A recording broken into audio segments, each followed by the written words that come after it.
Hello everyone, welcome to OpenResearch. I am Armend, software engineer at OpenResearch. Today we are going to talk about building apps with Apple Intelligence. For those who don't know what Apple Intelligence is or that didn't have yet the chance to experience it, we are going to explain how it works, what it is, and also showcase an app that we developed for our presentation, for our demo. So Apple Intelligence is not one model, but it's a set of capabilities baked into iOS 18.1, coming with iPhone 15 Pro and M series iPad and Mac.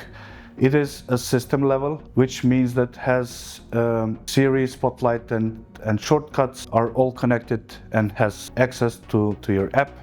And it's privacy first, so the data never leaves the app, never leaves the phone, but it stays always on your phone. It doesn't require any internet connection or any API calls, so everything is on-device processing. How does it work in reality? So it has three layers: the neural engine, which is a dedicated Apple Silicon model language engine, which performs all on-device AI processing, so it never leaves the device. It contains, the other layer is foundation models, which is Apple's lightweight large language models, which are designed for fast and efficient on-device processing. And it is the other layer, which is very important and one of the most complex, is private cloud compute, which is encrypted and zero knowledge server used for processing complex tasks. Like, let's say you have a very big document with a lot of text in it and you want to do a summarize of that document. That's where private cloud compute takes place. Apple marketed it as something that has like full privacy, so no data is saved, even though in this layer or for this process we would need internet connection, but still it's just for requesting data, and then nothing is saved in the server, but everything stays in the device. There are many features available to developers, like app intents, as also Armend talked in his presentation. The app intents lets your app integrate with system apps like Siri, Spotlight, search, and shortcuts. So basically you can define app intents in your app, and in the, for instance, you can write something in Spotlight search to search for, let's say, a vehicle breakdown or legal help or any emergency and so on. And then immediately your app, which defined app intents, will show up. The other feature is natural language, which helps the app understand and analyze the text. The other one is writing tools, which is very important, and you probably saw in a lot of apps recently using this feature, maybe without knowing that it's being done by Apple Intelligence in background.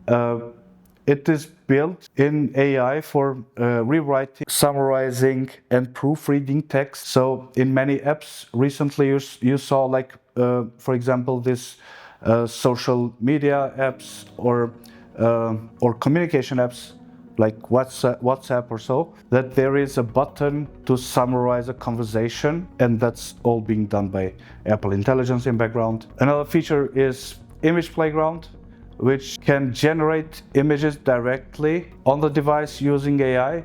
It can generate images, emojis, and so on. Like, it's for generating visual content. Notifications AI, you also, the ones from you who has an iPhone with Apple Intelligence in it probably saw that notifications can be grouped, prioritized, summarized, and you will see that in your notification center all the time, that now you have a priority notification, or if you have scheduled notifications, you might receive a summarize of all your scheduled notifications, and that's being done by Apple Intelligence. And another feature is visual intelligence, which is able to recognize objects, landmarks, and a lot of other visual information. You also probably saw that in recently in a lot of apps and like marketing campaigns, that there are many apps that can, through the camera, can identify the calories in a dish, or like also help you calculate the calories you're taking by just scanning the dish or fruits or so.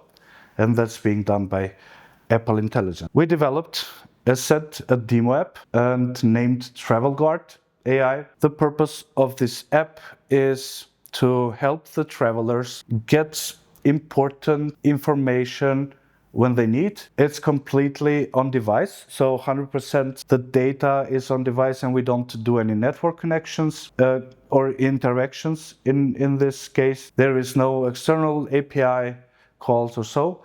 We defined 30 plus services in a catalog. The services in our case are just JSON files, simple JSON files, which we put like a lot of information for many different categories, like emergency, vehicle breakdown, legal, and many more. Important phone numbers for different countries, because as a traveler you might need quick information while abroad and maybe without any internet connection, so this is very quick access to the information you might need. In our app we are using 3 Apple Intelligence features, which is the Natural Language Finder, App Intents, and Spotlight, also Siri, and writing tools.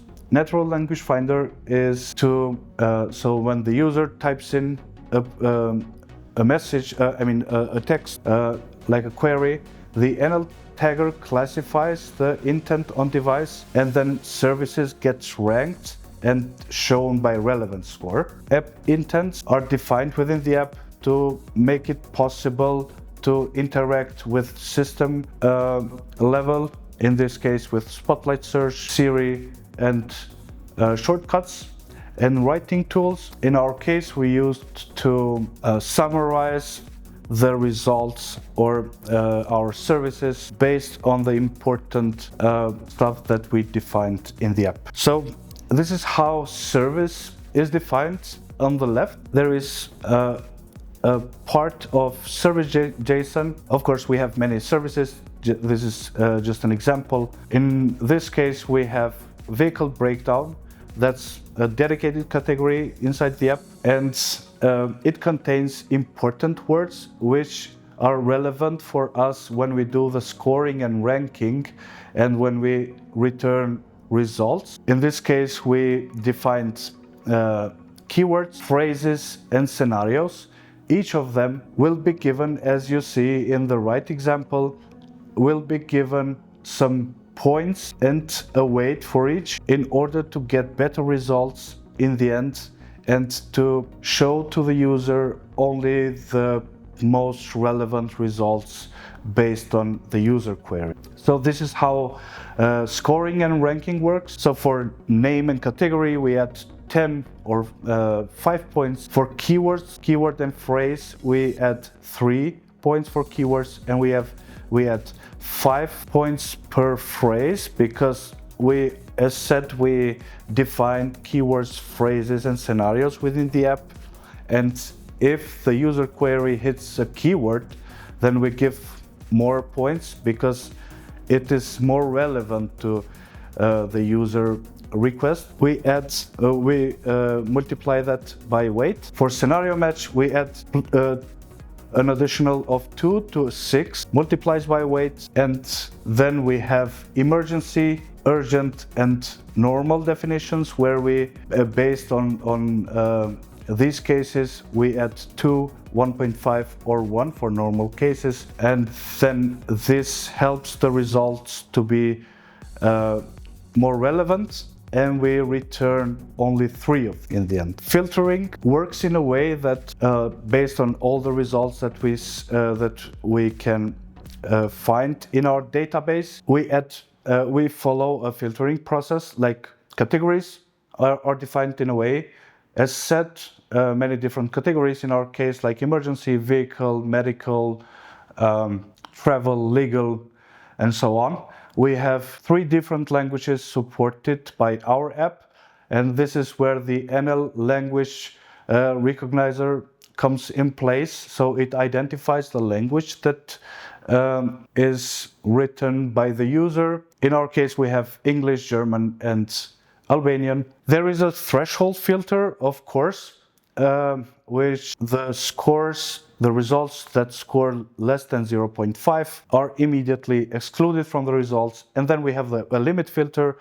From all the results, we just consider only 5, and only 5 results are returned. And then we return to the user the top 3 results. Of course, this can be configurable based on your requirements or wishes, and based on what your target audience is. In our case, we have to provide the user really the results that are necessary for them, because it's, as said, a travel application which has the purpose of it is to help the user find information quickly while traveling. These are some important code snippets. Natural language classification, that's how we add scores to different categories. And then this is the app intent definition, which will help the user find your app based on a query from Spotlight Search, from Siri, or from shortcuts.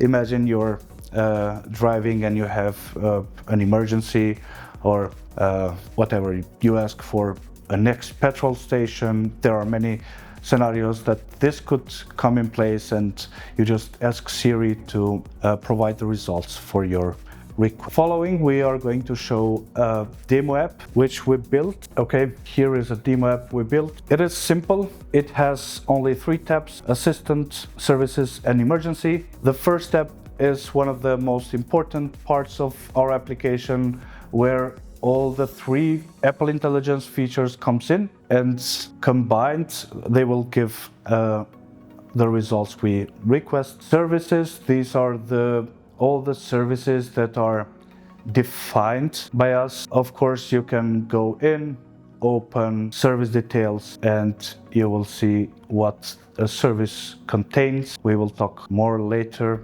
And the third tab is Emergency tab.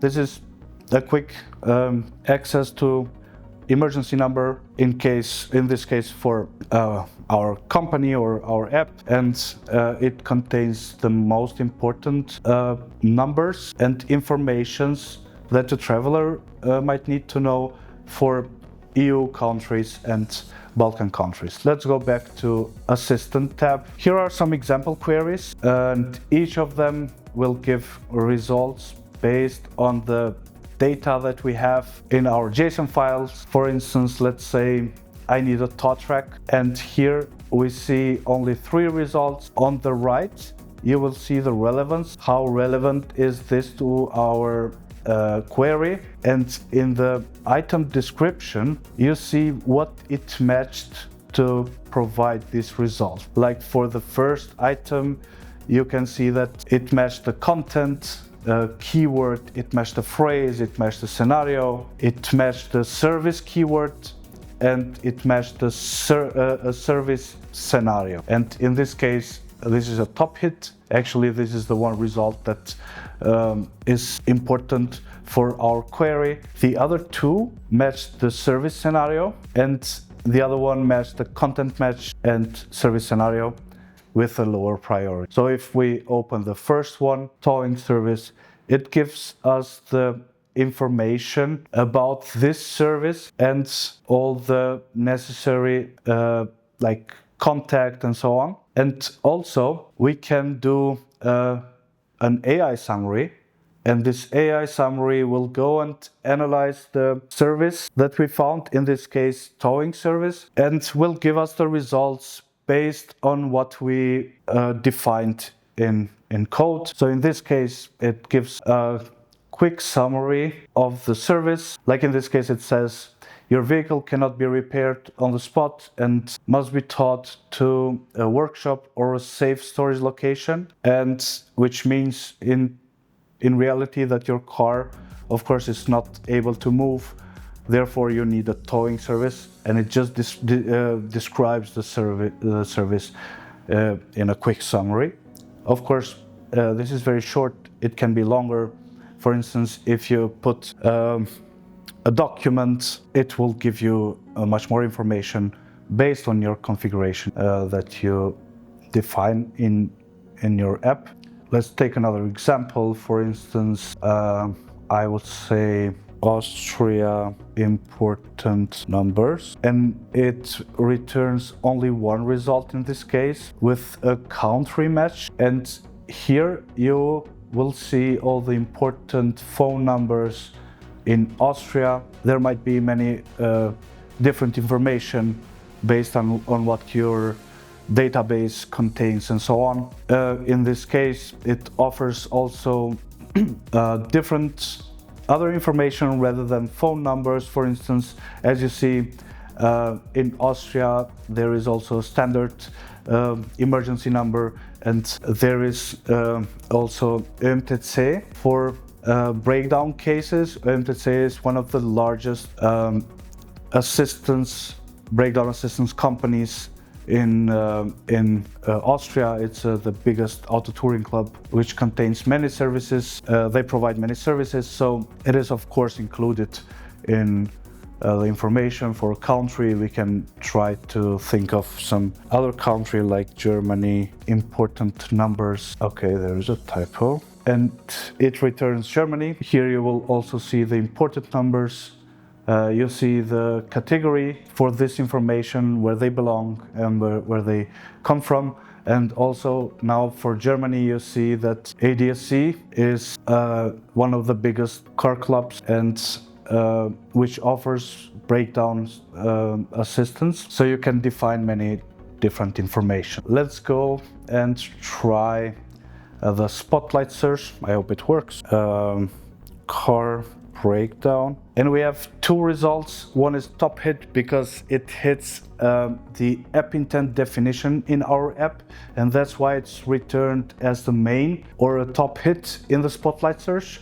And there is also another result like emergency hotline. The first one is a top hit because it's defined in our app intents, and the second one is because the phrase car and breakdown are part. Actually, the breakdown is part of emergency category, and then it offers emergency hotline. Let's open the first one. It should open the service directly, and this is for illustration that we found this roadside assistance from Spotlight, and we found the service in our database. And here we see the results or the content of this service, and the user can decide either to contact them or whatever is necessary based on the options that you provide for your app.